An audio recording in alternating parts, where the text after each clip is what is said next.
Shalom. Devosi Nehemia pasal yang ke-13. Pasal 13 merupakan pasal yang terakhir dari kitab Nehemia. Dalam pasal ini Nehemia menuliskan banyaknya penyimpangan yang dilakukan oleh orang Israel, demikian juga para pelayan-pelayan Tuhan, bahkan para pemimpin pada waktu itu. Penyimpangan itu membuat Nehemia sangat marah.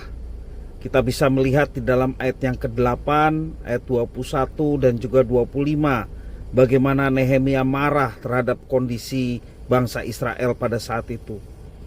Nehemia sangat kesal dan kecewa oleh karena mereka tidak belajar dari pengalaman nenek moyang mereka maupun raja mereka yang berakhir dalam kehancuran karena melawan perintah Tuhan dan hidup dalam dosa. Oleh sebab itu Nehemia dengan tegas menegur dan memperingatkan mereka, bahkan memberi hukuman kepada mereka. Bait Allah kembali ditahirkan, orang-orang Lewi kembali melayani Tuhan dan mendapatkan dukungan dari penduduk Israel. Sabat kembali dijalankan dan Nehemia bertindak tegas terhadap mereka yang berdagang pada hari Sabat. Praktek kawin campur dengan bangsa asing diberinya teguran keras. Bahkan ia mengusir imam besar karena mengizinkan anaknya mempraktekkan kawin campur. Dengan demikian Nehemia mentahirkan orang Israel beserta pelayan Tuhan dan para pemimpinnya.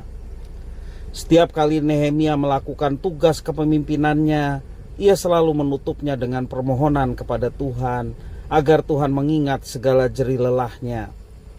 Hal itu bukan berarti Nehemia meminta pamrih dari Tuhan, tetapi ia sadar betapa beratnya tugas yang harus diemban dan betapa besar resiko yang harus ditanggungnya untuk mendisiplin umat Tuhan supaya tetap berpegang pada firman-Nya. Tuhan mengingatnya dengan memberi hikmat dan kekuatan kepadanya untuk menjalankan tugasnya. Menjadi seorang pemimpin yang mereformasi kehidupan orang lain adalah pekerjaan yang sulit, karena ia harus menjadi teladan dan menghadapi resiko yang sedemikian besar.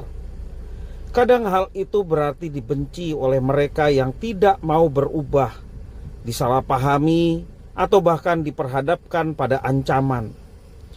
Namun jika itu kebenaran yang Tuhan inginkan, jangan pernah takut untuk senantiasa bersandar kepada Tuhan dan memohon hikmat Tuhan untuk kita tetap berada di jalannya. Jangan takut untuk memohon dan meminta kepadanya, Tuhan yang akan memberi perlindungan. Ingat, seberat apapun tugas kita, jerih lelah kita tidak pernah sia-sia ketika kita lakukan semuanya untuk Tuhan. Tuhan mengingat dan pasti memberi kita kekuatan untuk terus menyatakan kebenaran. Tuhan Yesus memberkati.